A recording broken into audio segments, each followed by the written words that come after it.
Di sebuah sudut dunia gaib, jauh dari jangkauan mata manusia, berdiri hutan lebat yang tak pernah tersentuh cahaya matahari.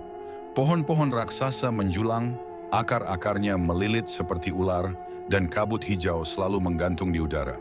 Di sanalah Buto Ijo muncul pertama kali, terlahir sebagai makhluk perkasa dengan tubuh sebesar rumah panggung.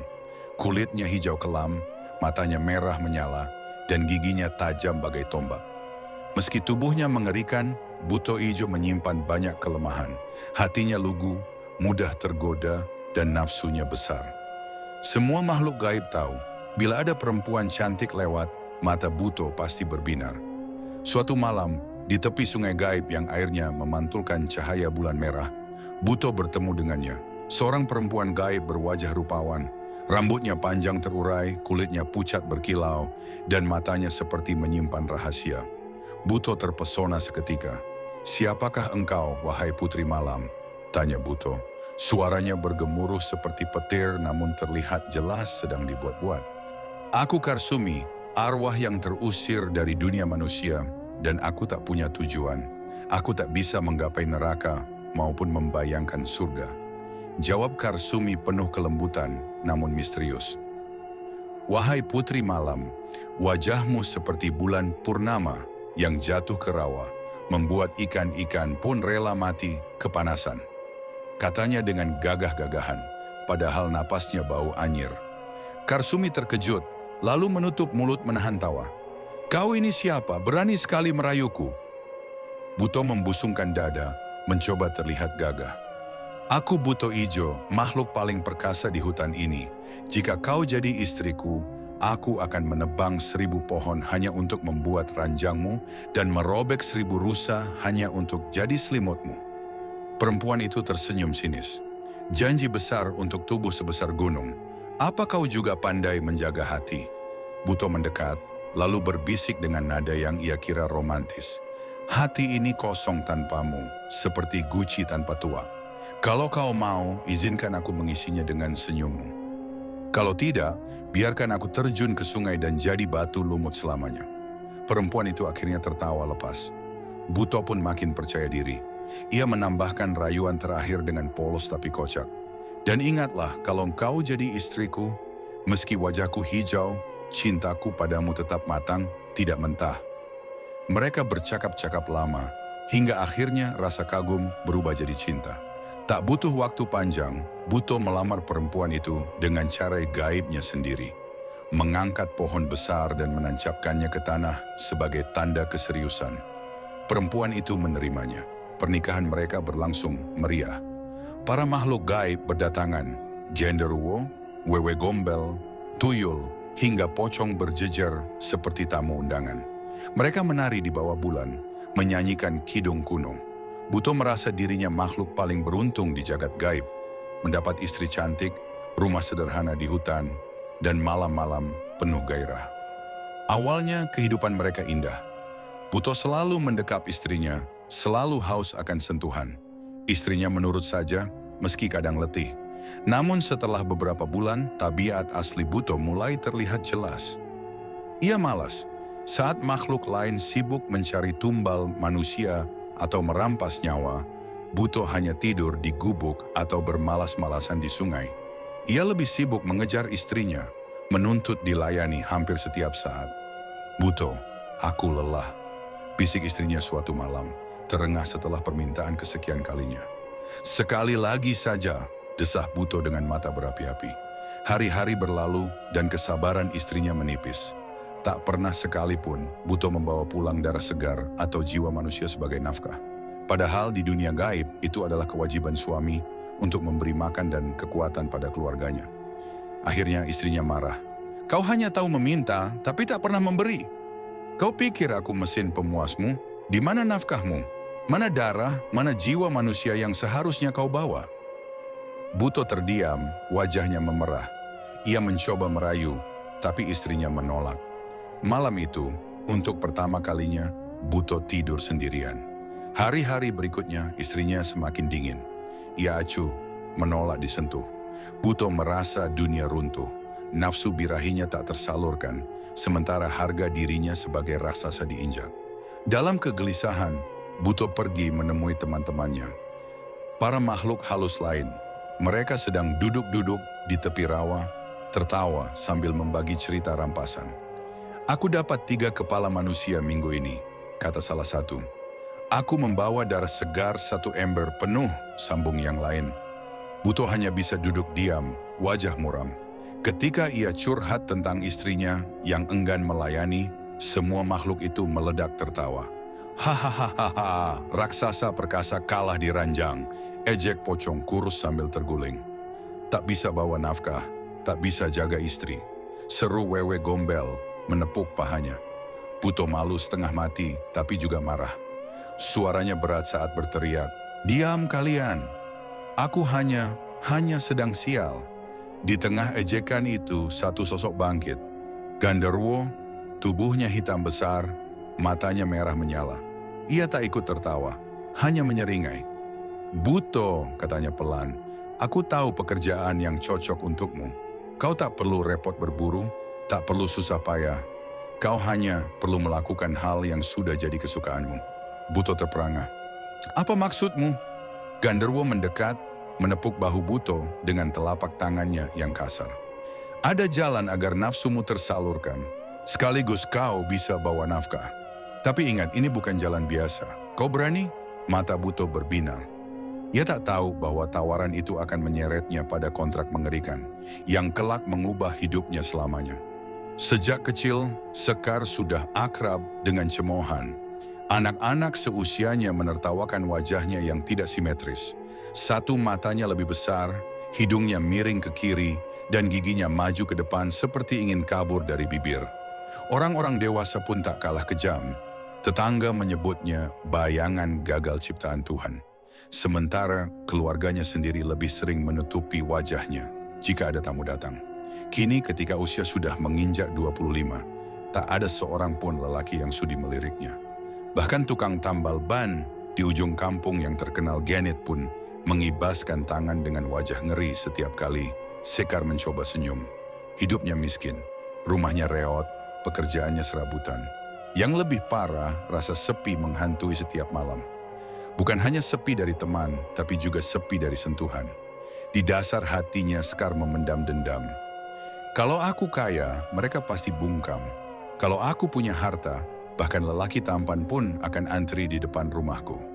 Pikiran itu terus bergema di kepalanya, sampai akhirnya ia mendengar desas-desus tentang seorang dukun di desa seberang. Dukun itu terkenal sakti, tapi konon mampu membuka jalan kekayaan dengan cara yang tak masuk akal. Malam itu Sekar memberanikan diri. Ia menyusuri jalan setapak, mendatangi gubuk tua yang dipenuhi asap kemenyan. Di dalam, seorang lelaki tua duduk bersila, wajahnya keriput, rambutnya putih kusut, matanya sayu seperti tak tidur berhari-hari. Mata dukun terbelalak kaget ketika melihat Sekar datang. Ia pun bergumam lirih. "Bukannya wewe gombel perawan yang kemarin sudah kukalahkan ya? Kenapa dia berganti wujud?" Gumamnya, lalu ia pun bertanya, "Apa yang kau cari, nak?" Suara dukun itu berat, dalam. Sekar menunduk, tapi matanya menyala penuh ambisi. "Aku ingin kaya. Aku ingin semua orang berhenti merendahkanku." Katanya, "Kau bisa memberiku jalan." Dukun mengamati Sekar dari ujung rambut sampai ujung kaki, lalu menghela napas panjang. "Oh, jadi dia manusia betulan ternyata," ucapnya dalam hati. "Kaya, ya? Jalan cepat selalu punya harga. Kau siap membayar?" Sekar mengangguk tanpa ragu. "Apapun, aku sudah terlalu lama jadi bahan hinaan dukun," lalu menyalakan dupa, membaca mantera dengan suara lirih. Setelah hening sejenak, ia menatap Sekar lagi. "Ada satu cara, tapi berat. Kau harus menjalin hubungan dengan makhluk gaib." Buto ijo Sekar mengernyit. "Hubungan? Bagaimana maksudmu?" Dukun menghela napas lagi. "Kau harus berhubungan badan dengannya setiap malam Jumat. Sebagai gantinya, tumbal akan datang, dan kau akan mendapat harta alih-alih." Kaget atau menolak, Sekar justru mengangkat dagu. Matanya berbinar aneh. "Kalau itu syaratnya, aku mau." Dukun terbelalak. Kau yakin?" Sekar tersenyum miring, menyingkap sedikit giginya yang maju. "Kau pikir wajah seperti ini pernah disentuh lelaki? Tak ada. Kalau Buto Ijo mau, biarlah dia jadi yang pertama. Dukun terdiam, setengah ngeri, setengah iba. Tapi ritual harus berjalan. Di sebuah ruangan yang diterangi lilin dan bau dupa. Sekar berbaring di atas tikar pandan. Sesuai syarat, ia harus telanjang. Ketika kain terakhir jatuh dari tubuhnya, dukun yang berdiri di samping hampir tersedak asap kemenyan. Mata dukun membelalak. Tubuh Sekar sama sekali tidak simetris. Satu bahu lebih tinggi. Dada kiri menggantung lebih rendah. Perut menonjol ke depan, sementara pinggul miring ke kanan. Ya ampun. Dukun menutup wajah dengan kain. Ini bukan manusia. Ini patung yang gagal dipahat. Sekar malah terkekeh genit. Jangan jijik begitu, Mbah. Kau yang suruh aku telanjang, kan? Dukun buru-buru menunduk, berusaha fokus pada Mantera. Tapi setiap kali ia melirik sedikit, Sekar justru menggeliat dengan penuh nafsu, membuatnya hampir salah ucap. Sekar, tolong diam sedikit, ini ritual sakral. Kalau kau goyang-goyang begitu, nanti yang datang bukan Buto Ijo, tapi babi hutan. Sekar menjawab sambil mendesah kecil. Babi hutan pun tak apa, yang penting bisa mengganjal hatiku yang kosong. Dukun menutup mata rapat-rapat, keringat dingin bercucuran. Ya iblis, aku sudah puluhan tahun jadi dukun. Baru kali ini aku merasa kasihan sama jin yang akan kupanggil. Suara gonggongan anjing dari luar gubuk tiba-tiba terdengar panjang. Api lilin bergetar, bayangan menari di dinding. Dari balik kabut dupa, muncul suara langkah berat, tanah bergetar tiap kali suara itu mendekat. Sekar tersenyum lebar, wajahnya memerah karena gairah. Dia datang, bisiknya hampir terengah. Sementara dukun menutup muka dengan kain lusuhnya, berdoa dalam hati agar ritual ini segera selesai. Sejak malam itu, Buto Ijo tak bisa tidur nyenyak. Kata-kata istrinya yang marah masih terngiang, ditambah ejekan kawan-kawan gaibnya yang membuat hatinya panas. Kalau begini terus, aku bisa gila. Gumamnya sambil menghantam tanah dengan kepalan, membuat pohon di dekatnya tumbang. Saat itulah Ganderwo, sahabatnya yang tubuhnya penuh bulu, mendekat sambil nyengir. Sudahlah Buto, kau terlalu banyak mengeluh. Kalau mau dianggap lelaki sejati, carilah pekerjaan. Di selatan ada gua besar, di sana ada penerimaan tugas gaib. Kau bisa coba pekerjaan. Apa aku tampak seperti tuyul pencatat utang? Buto emosi. Bukan sembarang kerja, jawab Ganderwo sambil mengedipkan mata. Kalau beruntung, kau bisa dapat kontrak dengan manusia. Ada yang diberi tugas menjaga kekayaan, ada yang jadi penjaga ilmu hitam, dan ada yang sesuai dengan tabiatmu. Buto mengangkat alis. Tabiatku? Ganderwo tertawa ngakak. Ya, birahi besarmu itu. Siapa tahu ada manusia butuh jin untuk urusan ranjang. Buto terdiam, lalu tersenyum miring. Kalau begitu, aku harus coba. Beberapa malam kemudian, Buto sampai di gua yang dimaksud. Betapa terkejutnya ia melihat pemandangan di dalam. Ratusan makhluk gaib berbaris rapi. Ada pocong loncat-loncat sambil membawa map lusuh. Tuyul bergandengan sambil menenteng buku catatan. Bahkan kuntilanak duduk di kursi tunggu sambil merapikan rambut panjangnya. Di dinding gua terpampang papan kayu besar bertuliskan, penerimaan lowongan kerja gaib. Silakan antri tertib. Buto melongo. Apa-apaan ini? Ia menepuk pundak jin di depannya, bertubuh merah dengan tanduk melengkung. Hei, ini tempat apa? Jin itu menoleh malas. Tempat lowongan pekerjaan lah. Kau baru pertama kali ya? Kalau nasibmu bagus, kau bisa dapat kontrak dengan manusia. Itu artinya ada kerjaan tetap, nafkah lancar. Buto manggut-manggut, matanya berbinar. Kerjaan tetap, berarti aku bisa kasih nafkah ke istriku.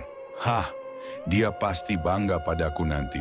Tanpa pikir panjang, ia ikut mengantri. Antrian terasa sangat lama. Waktu di dunia gaib berjalan lambat, setiap detik bagai jam. Buto sempat menguap berkali-kali, bahkan hampir tertidur sambil berdiri. Seekor pocong di sampingnya nyeletuk. Aku sudah 3 kali gagal wawancara. Katanya wajahku kurang meyakinkan. Padahal aku sudah bisa teriak dengan nada tinggi, Buto hanya mengangguk. Pura-pura paham. Sementara itu, tuyul di belakangnya sibuk bercerita. Aku pernah dapat kontrak sama juragan kaya. Tiap malam aku dapat darah segar dari ayam hitam, rasanya enak sekali. Buto mendengarkan dengan iri, perutnya terasa panas karena minder. Namun ia tetap bertahan, menunggu dengan penuh harap. Akhirnya, setelah entah berapa lama namanya dipanggil. Buto Ijo, silakan masuk. Ia melangkah masuk ke sebuah ruangan kecil di dalam gua. Di sana ada meja batu, di belakangnya duduk sosok hitam besar bersayap, berperan sebagai petugas. Petugas itu menatapnya tajam. Nama? Buto Ijo. Asal? Hutan Timur. Tujuan? Buto menunduk, lalu berbisik. Aku diutus Ganderwo. Petugas itu langsung berhenti menulis, menatapnya dengan senyum samar. Oh, jadi kau rekomendasi? Baiklah, ada satu posisi yang kosong. Tidak semua mau, tapi tampaknya cocok dengan sifatmu. Apa itu? Tanya Buto penasaran. Pesugihan intim, jawab petugas datar. Buto terdiam sejenak. Lalu tiba-tiba mulutnya menyunggingkan senyum lebar. Intim? Hehehe. Akhirnya pekerjaanku sesuai dengan hobiku. Buto diarahkan masuk ke sebuah ruangan lain di gua. Di sana ia duduk bersila, menutup mata. Suara gema mantra terdengar samar, tubuhnya seakan ditarik masuk ke dalam pusaran. Perlahan kesadarannya berpindah. Saat membuka mata, ia tidak lagi berada di gua. Kini ia berdiri di sebuah gubuk tua berasap dupa. Bau kemenyan pekat menusuk hidungnya. Dari dekat lingkaran sesaji, samar-samar terdengar desahan manusia. Buto menyeringai. Ia tahu benar, inilah awal dari tugas barunya. Lilin-lilin di gubuk itu bergetar. Nyalanya kecil, merunduk seperti sedang ketakutan. Asap dupa tebal menutup langit-langit, lalu pecah ketika tanah di tengah ruangan mereka.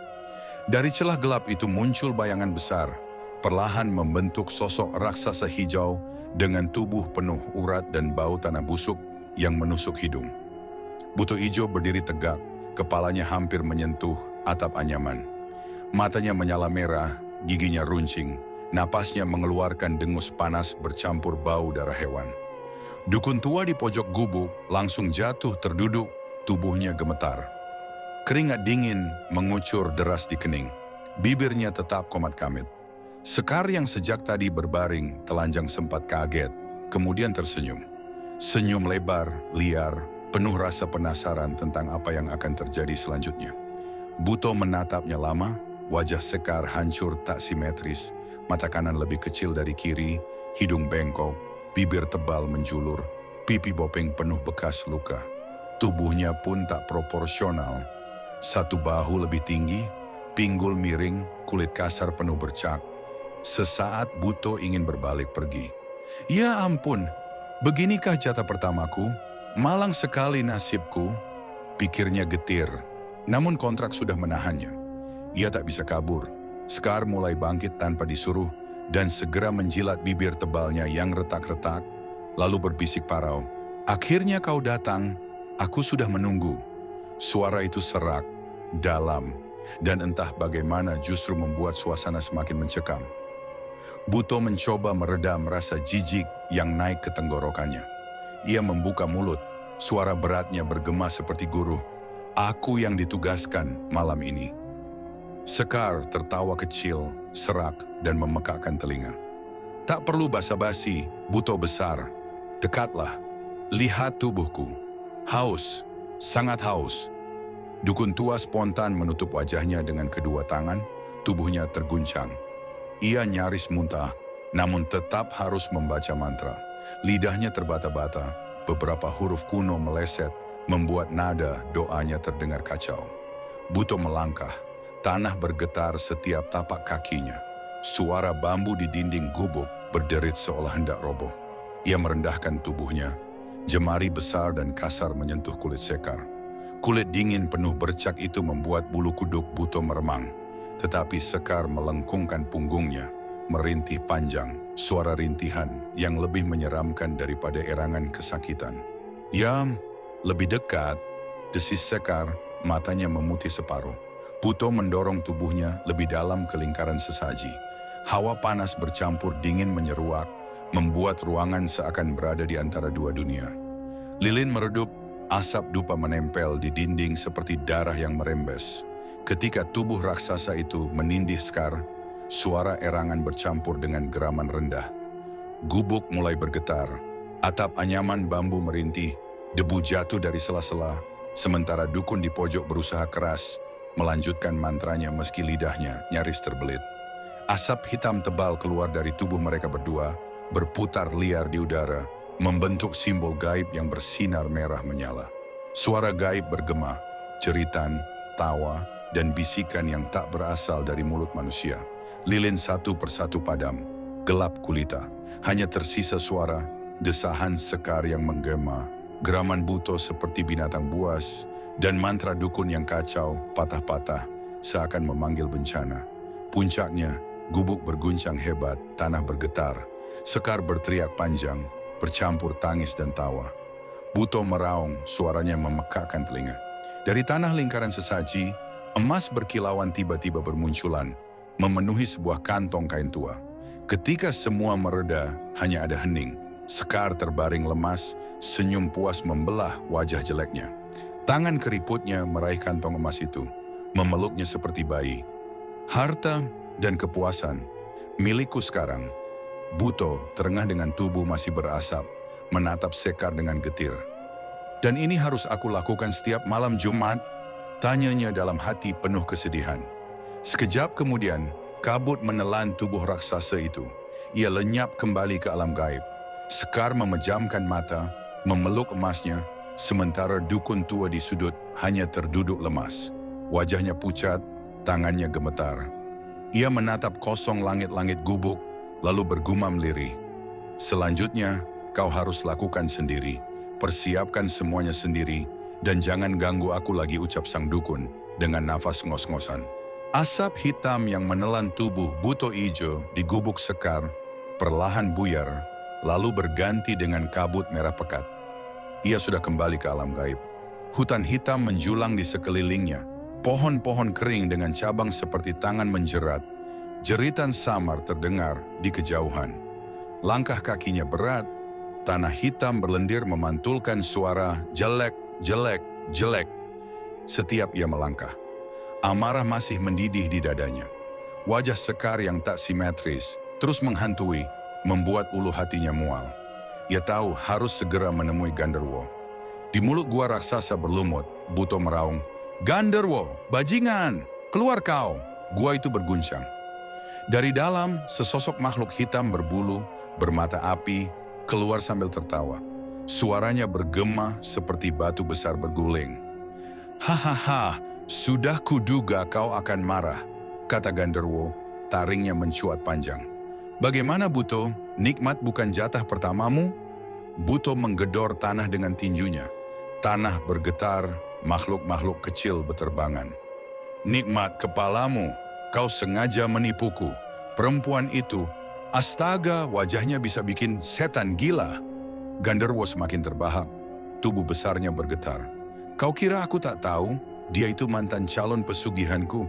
Tapi begitu kulihat tubuhnya telanjang, aku yang hampir pingsan, aku lari terbirit-birit. Sejak saat itu, aku tak mau lagi. Buto ternganga, hatinya makin panas. "Jadi kau lemparkan dia padaku? Siapa lagi yang bisa tahan kalau bukan kau?" Ganderwo menepuk bahu Buto, suaranya masih diselingi tawa. "Anggap saja kau berjasa. Lihatlah, tumbal pertamamu sudah kau bawa, bukan?" Buto menggeram, tapi benar. Di tangannya kini ada dua benda aneh. Sekendi tanah liat berisi darah ayam hitam, kental dan berbau besi, serta kantong kain hitam yang bergerak sendiri. Dari dalamnya terdengar rintihan samar, suara jiwa-jiwa manusia tersesat yang terjebak. Dengan berat hati ia membawa pulang itu semua. Rumah gaibnya berdiri di tepi rawa hitam, diterangi cahaya bulan merah. Saat Buto melangkah masuk, istrinya Karsumi sudah menunggu. Mata Karsumi berbinar ketika melihat apa yang Buto bawa. "Oh Buto, suamiku, akhirnya." Nafkah rumah ini kembali ada tangannya lembut mengusap kendi darah, lalu menempelkan telinganya ke kantong jiwa, tersenyum puas mendengar jeritan lirih dari dalamnya. Wajahnya berseri seolah menerima hadiah paling indah. Buto hanya terdiam. Dada raksasanya terasa sesak. Melihat Karsumi tersenyum seperti itu justru membuat hatinya remuk. Ia sadar Jika ingin istrinya tetap bahagia, ia harus kembali pada Sekar. Setiap malam Jumat, tubuh besarnya harus menindih perempuan jelek itu. Bayangan wajah Sekar kembali muncul di pikirannya. Mata yang juling, bibir miring, kulit bopeng, perutnya melilit mual. Malam itu, Karsumi tertidur lelap sambil memeluk kantong jiwa di sisinya. Bibirnya masih tersenyum. Sementara Buto duduk sendirian di luar rumah menatap langit gaib yang merah darah. Tubuh besarnya gemetar. Untuk pertama kalinya, raksasa hijau itu tampak rapuh. Dengan suara lirih, ia bergumam, "Inikah harga kebahagiaanmu, Karsumi? Aku harus rela jadi budak birahi manusia buruk rupa." Hari berganti bulan, malam Jumat menjadi rutinitas yang selalu ditunggu-tunggu oleh Sekar. Tubuhnya semakin dimakan oleh kerak malas, rambut lepek bau minyak gosong, gigi semakin hitam dan jarang terlihat sisa putihnya, tapi wajahnya tetap tersenyum lebar tiap kali bayangan Buto hadir di benaknya. Ia makin kaya, rumah reyotnya kini penuh harta gaib yang entah dari mana asalnya. Karung beras menumpuk, perhiasan murahan berkilat, dan uang berserakan di lantai. Sekar hidup bak ratu, meski tetap dengan tubuh yang jorok dan baunya menusuk. Dan semakin hari, semakin ia kecanduan pada ritual itu. Ketagihan yang tak bisa ia kendalikan. Di sisi lain, Buto makin merana. Setiap kali pulang ke alam gaib, wajahnya murung, pundaknya tertunduk. Tubuhnya memang masih besar, matanya masih merah menyala, tapi auranya kian pudar. Para jin tak lagi gentar melihatnya. Mereka mulai berani berbisik-bisik, bahkan terang-terangan menertawakannya. Itu dia si Buto pesugihan Sekar. Raksasa sebesar itu takluk sama nafsu manusia jelek dasar hina. Gelak tawa meledak, menggema di hutan gaib. Para jin mulai berani berbisik-bisik, bahkan terang-terangan menertawakannya. Sesosok genderuwo kurus ikut nimbrung sambil menepuk perutnya sendiri. Aku saja yang hobi makan bangkai tak sanggup melihat wajahnya. Bagaimana rasanya kau tiduri tiap malam Jumat, wahai Buto? Bisa kau menahan untuk tak pingsan? Yang lain menambahkan dengan nada meledek. Pantas auramu pudar, Buto. Mungkin setengah jiwamu sudah ikut luntur tiap kali kau cium baunya. Gelak tawa mereka meledak keras, menggema di hutan gaib. Ada yang sampai jatuh berguling, ada pula yang pura-pura muntah-muntah sambil memegang perut. Buto hanya mengepalkan tangan, wajahnya merah padam. Suara tawaan itu menusuk ke dalam dadanya lebih tajam daripada tombak apapun. Gosip itu akhirnya sampai ke telinga Karsumi. Malam-malamnya terganggu oleh bisikan para kuntilanak yang usil. Suamimu itu buta nafsu, Karsumi. Masa mau sama perempuan jelek begitu? Dasar istri gagal, tak bisa menjaga suami sendiri. Memangnya kau mau tubuh suamimu bekas manusia macam Sekar? Tanya sang kuntilanak sambil meledek. Karsumi terdiam, hatinya panas. Ada rasa marah, ada rasa cemburu, juga rasa tidak percaya. Namun kecurigaan itu terus menghantui, sampai akhirnya ia memutuskan untuk menyelidiki sendiri. Malam Jumat berikutnya, Karsumi mengikuti Buto secara diam-diam. Tubuh gaibnya menyusup melewati kabut, menempel pada bayangan Buto yang melangkah menuju dunia manusia. Ia menyelinap menahan napas ketika Buto akhirnya tiba di gubuk Sekar. Dan di sanalah Karsumi melihatnya. Sekar dengan tubuh setengah telanjang, kulit kusam penuh bopeng dan panu. Rambut lepek bau tengik, gigi kuning penuh kerak, tapi wajahnya berbinar penuh gairah. Ia menunggu Buto dengan nafsu membara, seolah sedang menantikan kekasih paling tampan. Karsumi terperangah, dadanya panas oleh cemburu. Bagaimana mungkin suaminya, raksasa perkasa yang dulu begitu ia banggakan, rela menyentuh manusia seburuk rupa itu? Namun di saat yang sama, Karsumi hampir tertawa. Melihat Buto mendekat dengan wajah menderita, seolah dipaksa menelan racun sendiri, membuat rasa marahnya bercampur dengan rasa geli. Ia menutup mulutnya agar tak tertawa keras-keras. Dalam hati ia berbisik, "Jadi ini rahasiamu, Buto. Kau bukan bermain dengan wanita cantik, tapi dikutuk oleh manusia paling jelek di muka bumi." Karsumi pulang dengan hati campur aduk, marah, cemburu, tapi juga terhibur. Baginya, Sekar bukanlah pesaing. Ia adalah kutukan yang membuat Buto Ijo menjadi raksasa paling malang di seluruh jagat gaib. Malam itu hutan gaib sepi, hanya desir angin yang membawa aroma tanah basah. Dalam perjalanan pulang dari mengintai Sekar, Karsumi berjalan pelan di samping Buto. Wajahnya muram, pikirannya berkecamuk. Ia menatap suaminya yang tertunduk lesu. Betapa malang nasib raksasa perkasa itu. Demi membahagiakannya, Buto rela menanggung penderitaan, menjual harga diri, dan dipermalukan di depan bangsa gaib lain. Karsumi menunduk, air mata jatuh membasahi pipinya. Buto, aku kasihan padamu. Kau sudah berusaha, tapi caramu sungguh memilukan. Mulai malam ini, hentikan saja. Aku tidak ingin melihatmu tersiksa begini lagi. Buto tertegun, matanya yang merah berkaca-kaca. Ia menggenggam tangan istrinya, jemarinya besar dan kasar, namun gemetar. Kau benar-benar berkata begitu, Karsumi. Kau mau aku berhenti, meski itu berarti tak ada nafkah lagi. Karsumi mengangguk, suaranya lembut tapi tegas. Cintaku tak bisa ditukar dengan sekendi darah atau sekantong jiwa. Aku hanya ingin suamiku kembali, bukan bayangannya. Buto menitikkan air mata. Tubuh raksasa itu bergetar menahan haru. Tapi saat malam Jumat berikutnya tiba, ketika ia mencoba menahan diri untuk tidak datang ke gubuk Sekar, tubuhnya mendadak panas bagai terbakar api dari dalam. Kulitnya mengelupas, darahnya mendidih. Ia meraung kesakitan, berguling di tanah. Karsumi yang melihatnya ikut menjerit panik. Suamiku, kau terbakar. Kau tak bisa memutus begitu saja. Kontrak itu mengikat jiwamu. Rasa iba menguasai hati Karsumi. Jika Buto datang, ia tersiksa karena harus bercumbu dengan Sekar. Jika Buto tidak datang, ia menderita terbakar. Hatinya tak tahan lagi, lalu muncul ide nekat. Baiklah, aku akan ikut denganmu malam ini. Biarkan aku merasukinya. Jika matamu tak bisa terhindar dari tubuh Sekar, biarkan aku yang kau lihat, aku yang kau cintai. Buto menatapnya tak percaya. Lalu ia memeluk Karsumi erat. Air matanya jatuh deras. Karsumi, kau benar-benar istri yang tak pantas kumiliki. Tapi aku sangat mencintaimu. Malam itu Buto berjalan menuju gubuk Sekar dengan langkah berat, sementara Karsumi mengikuti di balik bayangannya. Sekar sudah menunggu setengah telanjang, tubuh joroknya mengkilap oleh keringat dan minyak murahan. Tapi sebelum Buto menyentuhnya, Karsumi menyelinap masuk, merasuki tubuh Sekar. Sekejap, wajah buruk rupa itu berubah. Rambutnya hitam tergerai, matanya bening, senyumnya menawan. Yang tampak di depan Buto kini adalah Karsumi, cantik sebagaimana malam pertama mereka di dunia gaib dulu. Buto tercekat. Untuk pertama kalinya setelah sekian lama, ia menatap Karsumi dalam wujud nyata di hadapannya. Dengan air mata menetes, ia mendekat, membelai pipi itu dengan lembut. Akhirnya, aku bisa bersamamu lagi. Karsumi tersenyum melalui tubuh Sekar, lalu memeluknya erat. Malam itu mereka bercumbu bukan lagi karena paksaan, tapi karena cinta.